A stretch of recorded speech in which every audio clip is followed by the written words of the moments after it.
ጤና ይስጥልን የተከበራችሁና የተወደዳችሁ የኢትዮ ከረንት ቤተሰቦቻችን እንደምን አላችሁ? የዕለቱ የዜና ወጃችንን ነው ጀምሯል። አዳዲስና ኦታዊ መረጃዎች ማስደመጥ ጀምረናል። በቅድሚያ አርዕስተ ዜናዎችን እነግራችኋለን። አብራችሁን ቆዩ። በመካከለኛው ምስራቅ በኢራንና በእስራኤል መካከል የተካሄደው 12ኛው ቀን ያስቆጠረው ጦርነት የአሜሪካው ፕሬዝዳንት ዶናልድ ትራምፕ አስታርቀያለሁ ቢሉ ግን ከዚህ በተቃራኒ ሆኗል። የእስራኤሉ ፕሬዝዳንት ቤንጃሚን ኔታንያሁ ስምምነቱን ተቀብየዋለሁ ቢሉም ግን አሁን ግጭቱ ቀጥሏል። ኢራን በእስራኤል ላይ ያልተጠበቀ ጥቃት አድርሳለች። መከላከያ ሚኒስተር ኢራን የተኩስ አቁም በመጣስ ለፈጸመችው ከፍተኛ ጥቃት ከባድ ምላሽ እንዲሰጥ አዟል። የእስራኤሉ ጠቅላይ ሚኒስተር ቤንጃሚን ኔታንያሁ ጽሕፈት ቤት በትራምፕ የተኩስ አቁም ስምምነት ላይ መግለጫ አውጥተው ነበር። ኔታንያሁ ተቀብለውታል ሲል ይፋ አድርጎ ነበር። የእስራኤል መንግስት በኢራን ላይ ያደረሰውን ጥቃት ዓላማን ለማሳካቱ የተኩስ አቁም ሐሳብ ተቀብየዋለሁ ቢሉ ኢራን ግን ከፍተኛ ጉዳት አደረሰች። ኢራን ዛሬ ጧት በፈጸመችው ሚሳኤል ጥቃት 7 ህንጻዎች ወድመዋል፣ 5 ሰዎች ሞተዋል። ከደቂቃ በፊት ሌላ ሮኬት ተኩሳለች። እስራኤል የኢራን የኒውክሌር ማዕከል በማውደም ዓላማዋን አሳክታለች ሲሉ የእስራኤሉ ጠቅላይ ሚኒስተር ቤንጃሚን ኔታንያሁ ተናግረው ነበር። የዶናልድ ትራምፕ የተኩስ አቁም ስምምነት ተቀብለናል ብለዋል። የአሜሪካው ፕሬዝዳንት ዶናልድ ትራምፕ በሁለቱ ሀገር መካከል የተኩስ አቁም ስምምነት ተግባራዊ መሆን ጀምሯል ቢሉም ኢራን ግን ውድቅ አድርገዋለች። ውድቅ ማድረጓንም ደግሞ በተግባር አድርገዋለች። ይህም ከመካከለኛው ምስራቅ አሁንም አሳሳቢ ደረጃ ላይ ደርሷል። ይሁን እንጂ ተኩስ አቁሙ አልተሳካም ተብሏል። በዚህም ወዳውኑ ትራምፕ ሌላ መግለጫ ሰጥተዋል። ትራምፕ እስራኤልና ኢራን ስምምነቱን ጥሰዋል ብለዋል። ፕሬዝዳንት ትራምፕ እስራኤል ኢራን ያደረጉትን አያውቁም ሲሉ በብስጭት ተናግረዋል። ትራምፕ አክለውም እስራኤል ተረጋጊ ሲሉ ተደምጠዋል። ስምምነቱ ተጥሷል ከማለት ውጭ በምን መልኩ እንደተጣሰ አልተናገሩም።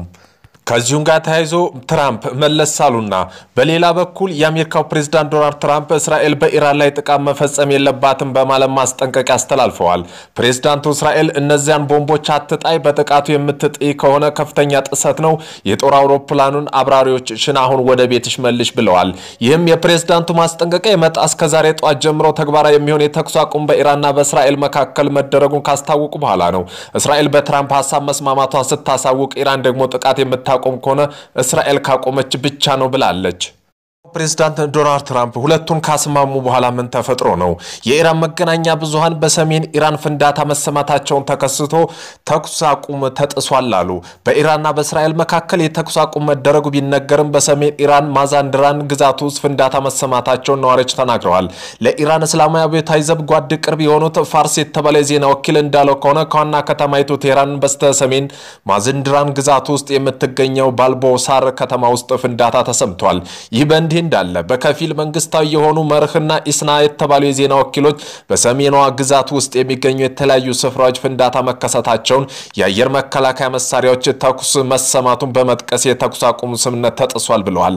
ማሪም የኢራን መንግስት ቴሌቪዥን ፍንዳታ መከሰታቸውንና የግዛቲቱን አስተዳደር ቃል አቀባይ ክስተቱን በተመለከተ ዝርዝር ጉዳይ ገና ለመታወቃቸው መናገራቸው ገልጿል።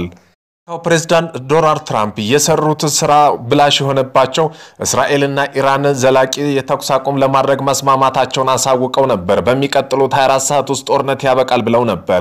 የኢራን የውጭ ጉዳይ ሚኒስትር እስራኤል የቦምብ ድብደባ ካቆመች የተኩስ አቁም ለማድረግ ዝግጁ መሆናቸውን ገልጸውልኛል ሲሉ አብራርተው ነበር። ይህ በእንዲህ እንዳለ ኢራን ሮኬቶችና ሚሳኤል ወደ እስራኤል እየተኮሰች ነው። የኢራን ከፍተኛ የኒውክሌር ሳይንቲስት የሆነው መሐመድ ሬዛ ሳንዲቅ በትናንትናው ዕለት በተፈጸመ የእስራኤል ጥቃት ተገድለዋል። የእስራኤል ሀገር ውስጥ ጉዳይ ሚኒስተር እንዳለው ከሆነ ቴህራን የረጅም ርቀት ሚሳኤል በመጠቀም በቤርሳቤዝ ከተማ ጥቃት አድርሳለች ብለዋል። ጥቃቱ ከፍተኛ ጉዳትና ውድመት አስከትሏል ተብሏል። የእስራኤል አጸፋ ምላሽ ሊጀምር እንደሚችል ተዘግቧል። ግጭቱን ነው 13ኛ ቀኑን ይዟል። ኢራንም ተስማማች ተብሎ ነበር። ኢራን የተኩስ አቁም ስምምነት በመጣስ ለፈጸመችው ጥቃት የእስራኤል መከላከያ ሚኒስተር በኢራን ከፍተኛ ጥቃት እንዲፈጸም ትዕዛዝ በሰጡበት ቅጽበት የኢራን የጸጥታ ካውንስል የተኩስ አቁም ስምምነቱን ተቀብሎ ማጽደቁን አሳውቀው ነበር። ተቋማችን ለማደስ አስቀድመን ተዘጋጅተናል ሲሉ የኢራን አቶሚክ ኢነርጂ ኃላፊ ተናገሩ። የኢራን አቶሚክ ኢነርጂ ድርጅት ኃላፊ መሐመድ ኢስላም በመንግስት ቴሌቪዥን ባስተላለፉ መልእክት እንደተናገሩት ሀገራችን ጥቃት የደረሰባቸው ተቋማት ወደ ስራ ለማስገባት ቀድመን እቅድ እንዳዘጋጀች ጠቁመዋል። እቅዶች በምርትና ጥገና ስራዎች ላይ የሚያደርሰው ማንኛውም አይነት መስተጓጎል ለማስቀረት ታስበው በሚል መረጃዎች ያሳያሉ። ኢራንና እስራኤል የተኩስ አቁም ስምምነት ላይ መድረሳቸውን ተከትሎ የድፍድፍ ነዳጅ 5% ቀንሷል። ኢራን የሟቾች ቁጥር ይፋ አድርጋለች። በዚህም በትንሹ 610 ሰዎች እንደተገደሉባት አሳውቃለች። የኢራን አቋምም አሁን አልተለወጠም። የኢራን የኒኩለር ተቋሞች መቼ መልሳ አትገነባም ሲሉ ዶናልድ ትራምፕ ቢናገሩም ኢራን በበኩሏ የኒኩለር ተቋሞችን መልሼ ለመገንባት ዝግጅት ላይ ነኝ ብላለች። ኢራን የኒኩለር ተቋሞች መቼ መልሳ አትገነባም ሲሉ የአሜሪካ ፕሬዝዳንት ዶናልድ ትራምፕ በማህበራዊ ሚዲያ ላይ አሳውቀው ነበር።